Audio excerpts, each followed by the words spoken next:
Hello everyone, welcome to Talking with Dr. Laz, your favorite health program on television, reaching you from AIT, Africa Independent Television, from Nigeria's capital city, Abuja. My name is Dr. Laz Eze.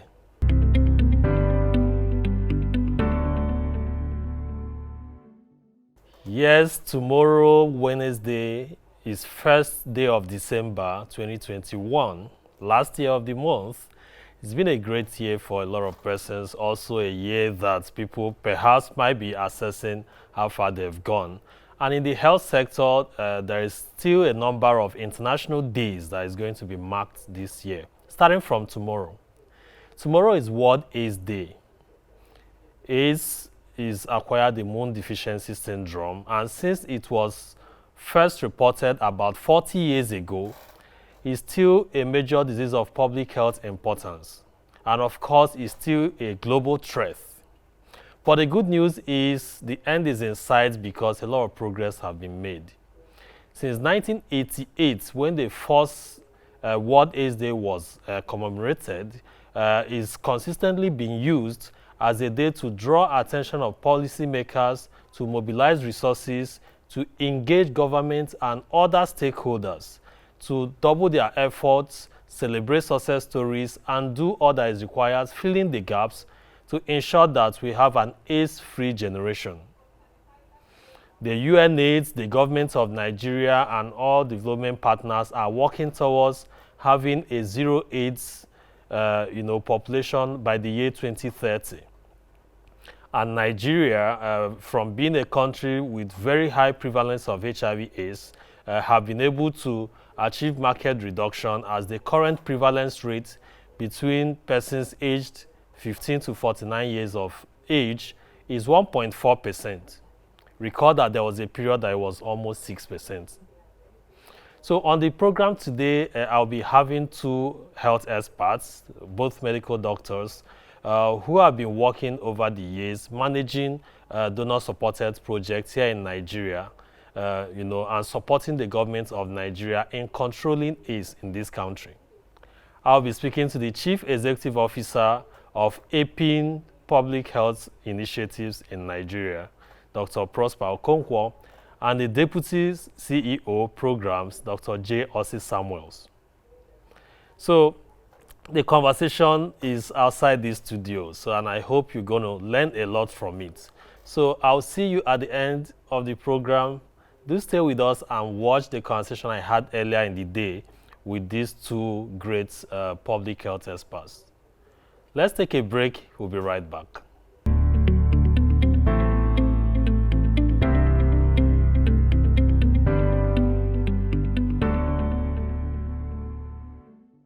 Welcome to Talking with Dr. Laz, your favorite health program on television. Yes, I've rightly introduced my guest. You're welcome to the program, Dr. Okonkwo. Thank you very much. Thank you, sir. So the global theme for the World AIDS Day is End Inequalities and AIDS. What does this really mean for us in Nigeria? Thank you very much. The theme, actually, once you just begin to talk about ending inequalities, that means there are some inequalities. And I think we'll speak to that a little bit shortly. And then, of course, 20 years ago, maybe it would have been difficult to be talking about end AIDS, but we think we are seeing the end in sight. And for the pandemic, I think globally, while the pandemic is supposed to refer to COVID, pandemics generally mean situations that are of epidemic proportion globally. But let me just backtrack a little bit and say that the Nigerian government actually modified this theme for the year to suit our peculiar circumstances. So for Nigeria, the theme is ending inequality and AIDS through sustainable financing, because we know that those are issues. So, and I think if I just want to speak to the inequalities, in our work we talk about populations that are left behind. You can say, let me give you an example. In our programs now in Benue State, we will say that we have reached epidemic control, which means that we've gotten to what the UNAIDS want us to do. But as we break down those numbers, we see that children are not yet there. We see that pregnant women are not yet there. So what this is trying to do for us is to say, can we use the information and data we have to make sure that no population that needs to be attended to is left behind? I think that should be some introduction. That sounds great. I like the fact you made about funding, and that this has been a critical issue towards AIDS control in Nigeria.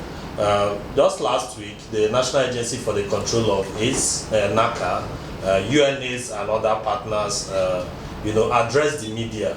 And I recall the UNAIDS country director made specific requests to state governments to redeem their commitments to release 0.5 to 1% of their general monthly allocations to support HIV response in their states. Having worked with virtually all the states in Nigeria over these past years, and with the intervention that APIN Public Health Initiative is doing, how can we remove these barriers to funding, particularly from governments at the subnational levels? Okay, I think we just need to start from the basics. Nigeria is a country, and then we have subnational units. Right now, Nigeria is a country where the measure we use usually is the universal health coverage. Nigeria, we used to say 5%. Now we say less than 10%. I don't know whether there's any difference between the two. But the point is that we are way, way, way below.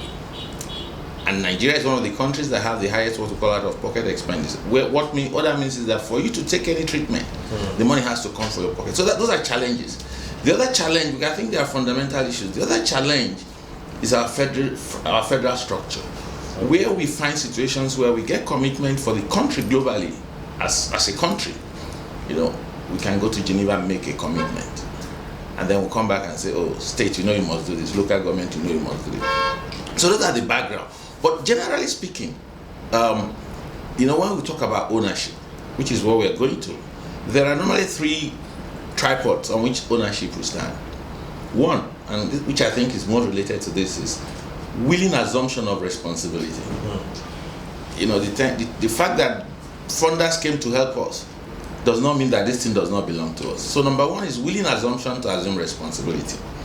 Number two is demonstrated, and I'm using the word demonstrated very carefully, demonstrated political commitment. In Nigeria, we know that at times we make it look like a joke. First of all, there has to be a budget line. It has to be appropriated. It has to be funded. It has to be released. We go through this cascade. So the point is that we need to do more advocacy for governments at all levels to see health as an investment. For me, that's a big problem. You go to a local government chairman, he's telling you that, the money I want to use to do roads, you want me to put it in health, because they see health as a consumptive sector of the economy. If we know that it's healthy people that will make our economies grow, I think the interest will be there. But the point is that some changes are happening. And I keep saying that one of the things that make changes to happen, before now, most of our donors will just talk to the government in Abuja and expect them to transmit to the states. And it doesn't work that way. But right now, the PEPFAR program that we work for, they now engage directly with states. And we're beginning to see pockets of results. So I think one of the things I will do is that we need to know who to address. I've been at some National Council on Health meetings, and the minister will be talking, and then the commissioners will say, we don't know what they're talking about.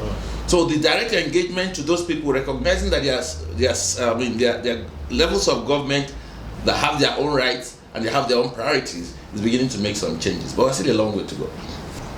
Talking about investment in health being beneficial in various ways, we do want to speak a bit more about it. How can governments reap dividends of investing in health generally, and what are those tangible benefits a state can get by investing at least a percentage of their monthly funds in HIV control? Okay, let me start. Even before we get to investment, WHO defines health as, I'm sure we know the definition of health, the state of physical, mental. But the next part of that statement says that health is a fundamental human right. So whether they will get a gain or not, government owes it as a responsibility to be sure that the people that they have are healthy. That's number one. And from the economic perspective, government also needs to see health as a public good. That, it's just like in Nigeria now, we're saying, we are the largest economy. People can get. So I think when government realizes that, one, it is its responsibility to make sure that it has a healthy population. Two, there's no doubt, we have data from UNDP that shows that a healthy population it's a more robust a population economically. In the early days of HIV in South Africa and East Africa, schools began to close because people were dying. Right. So I think before we begin to even, right now, when you ask UNDP to measure how well they are doing, the things you see there is the number of children that completed their immunization. That's element of development. How many women are dying of childbirth? So health indicators are indicators of economic development. And I think it's just maybe a little more advocacy, but it should be obvious that these are things that we need to do to get good results. Definitely, and the COVID-19 experience last year made that very obvious, even for those who are yet to understand that. I really want to thank you, Dr. Prosper Okonkwo, the Chief Executive Officer of APIN Public Health Initiatives in Nigeria. Thank you very much. Yes, you've heard from the Chief Executive Officer of APIN Public Health Initiatives in Nigeria. So we're going to take a break, and when we return, we're also going to have some conversation with the Deputy CEO programs. Do stay with us, we'll be right back.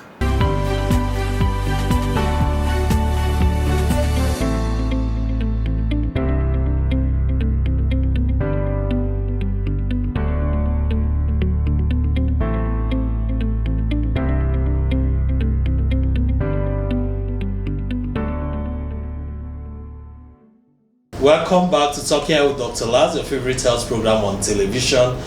So I'm here with Dr. Osi Samuels, Deputy Chief Executive Officer of APIN Public Health Initiatives. You're welcome to the program, sir. Thank you, Laz. Nice of you to have me on this program. Thank you very much. And happy Wednesday to everyone out there. Yes. Okay, sir. So the pandemic, HIV pandemic, was very popular 40 years ago. Now COVID-19 is the one reigning, and many have argued that there are a lot of lessons that we have to pick from the way AIDS is being controlled and applied to COVID-19. So for the purpose of the theme of the World AIDS Day, ending inequalities, which COVID-19 has even made perhaps wider. So what's the impact of COVID-19 on HIV control, and what are your recommendations on how we can achieve this goal, and also related to sustainable funding that Nigeria is very much interested in? Okay, thank you very much for that question. One thing that we cannot escape from is the fact that it was very obvious to everyone, even people that are not in the medical field, the pandemic had a massive impact on healthcare generally, worldwide, anywhere. And more importantly, it also affected even perception of how to contract the infection, because it was more or less being initially conducted mainly from the hospitals and all of that, or interaction with healthcare workers. So that actually, even me as an individual, I avoided entering any health facility. So on that level, it had a major impact on health delivery services across the world, especially in Nigeria.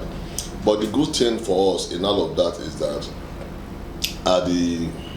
because we do our program is donor funded and is in a cyclical manner. At the beginning of this cycle of funding, there was a deliberate attempt by the funders to actually shift priorities from focusing mainly on health facilities to working in both health facilities and in the community. And along with that priority, we have been working and devolving from carrying our services, our interventions away from the facilities to the communities. Also of models we're using DSD, decentralization and all of that. And that helped in a way to minimize the impact on our program, even though there's still an impact on the healthcare facilities as a whole. Right. But we were able to escape from that major impact of that, because we have moved our work more into the communities, and then so we didn't really suffer that kind of negative impact of that. But that's not saying that there wasn't but as one would expect that it will, because one of the things that we have put in place, for instance, what we call MMD, the multi-month dispensing initiative, which essentially entails that starting from a minimum of 3 months to 4 months to 6 months, patients are put on those kind of scheduling. Instead of the monthly that it used to be. Right? And they didn't have to be coming on a regular basis, on a monthly basis. So, because of that also reduced the crowd. We also have a lot of activities that we do in the communities. Then we also have a few other things that we were just doing as knowing that, okay, crowd or distance or contact is one of the major mode of transmission of this. We also have to remove even people that have to be in the facilities. We also have to make sure that we put in place protocols to ensure that infection prevention control measures are instituted and maintained and oversighted in all of the places where we work, even within the communities. Yeah. All right. Yes, I hear you mention communities severally, and what was coming to my mind is the persons living with HIV and AIDS, key populations. You know, there's a lot of beyond the drugs that they get. Could you speak a bit more on this support to communities? Were there nutritional support? Were there some other social services? You know, because knowing that key populations, some of them, the economic hit was really hard. Were there all those other interventions that APIN Public Health Initiatives was involved in supporting the government of Nigeria, you know, in AIDS control? To answer your question, what I would say, first of all, like I mentioned at the beginning, is that we are a donor-funded organization, and most of the time we work within the priorities and objectives of our funders. So, and I also want to add that we are a comprehensive program, which means that we provide everything from prevention, care, and treatment services to all demographic makeup that we come in contact with. So, no community is left behind. That's what I'm saying. Okay. Our services are tailored. Then we also have a special group where we call the OVCs, orphans and vulnerable children. Those we have special packages that we have for them. Along with the donors' requirement or approval, where we provide all kind of psychosocial support and all of that. And in some other instances, we also provide, incentives or transportation support and all of that to make them, and in any way possible that we could ameliorate their situation as within our funding permission. Then we do all of that. Okay, so still talking about funding, the CEO talked a lot about the need for the federal government and the subnational government. Do you see opportunities with the private sector when it comes to funding AIDS control in Nigeria? Well, I mean, with the knowledge of the fact that a certain percentage or a certain proportion of the population access their healthcare services in the private sector, of course, yes, there's a need for that.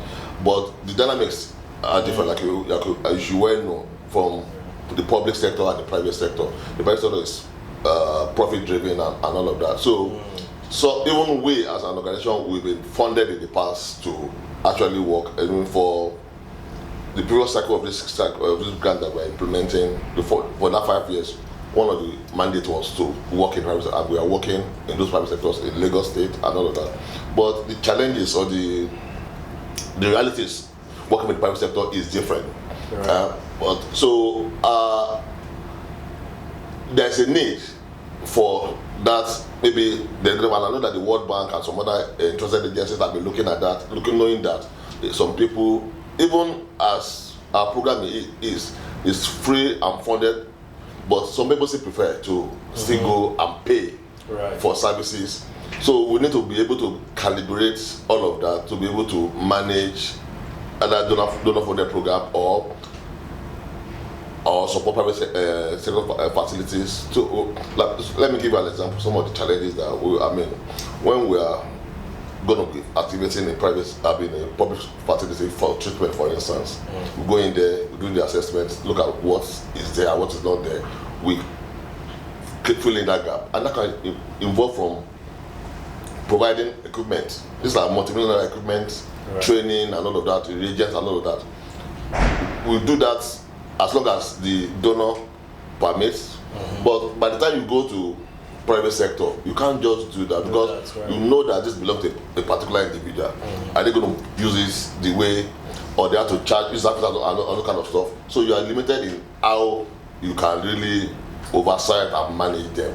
Those are the challenges that we deal with, but you cannot escape the fact that there should be a special focus on private sector, especially in the control of HIV epidemic in the country and some other pandemic that might be coming up in the future.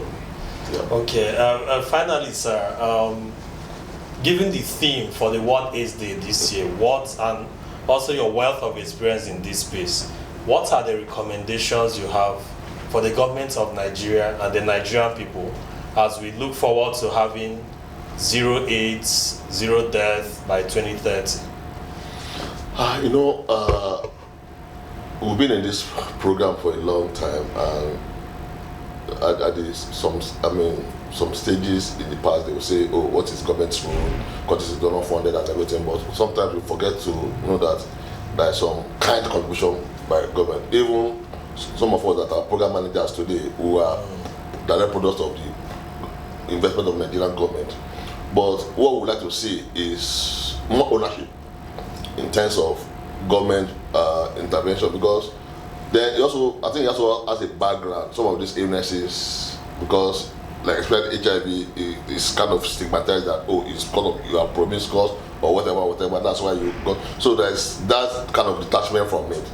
Unlike what we have with pandemic, the COVID pandemic, where it caused everybody's vulnerable. Everybody's vulnerable. So it's like you see the whole world is. But so diseases like HIV and others that will be like that, they used to suffer from that stigma, and that even start from the funding or for the buy-in of government, because it doesn't concern us.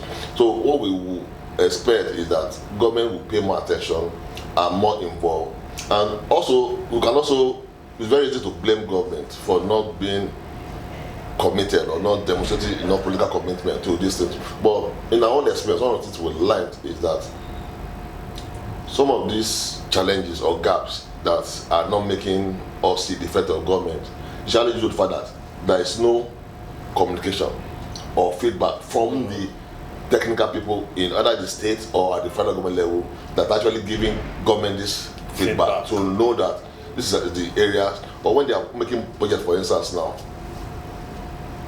we don't think that enough information are being passed across to really take in and capture what is really needed. Not just HIV, beyond all those delivery requirements that should be fed into the budget that will actually impact or reflect the role of government. So we need to be, even our own part, we need to do more advocacy. Like the CEO said, we need to do more advocacy, we need to be more engaging. And like I said, we've seen that engaging, because we're not it's on the concurrent list. Right. So what the federal government says, it's not an order. You can't order the states around. Yes. If they are interested, they will do it. If they are not, they don't do it, and you cannot force them. So I think that one too has to be looked at.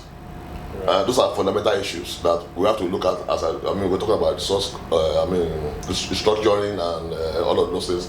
Right. It affects health too, and we have to look at all that and holistically look at how we can change things. And my own advice is that if we've been doing the same thing over and over again and we are not getting results, why don't we try to do it differently, at least for once, and see how far we can get with that. All right, thank you very much, Dr. J. Osi Samuels, Deputy Chief Executive Officer, APIN Public Health Initiatives. Thank you very much, Lars.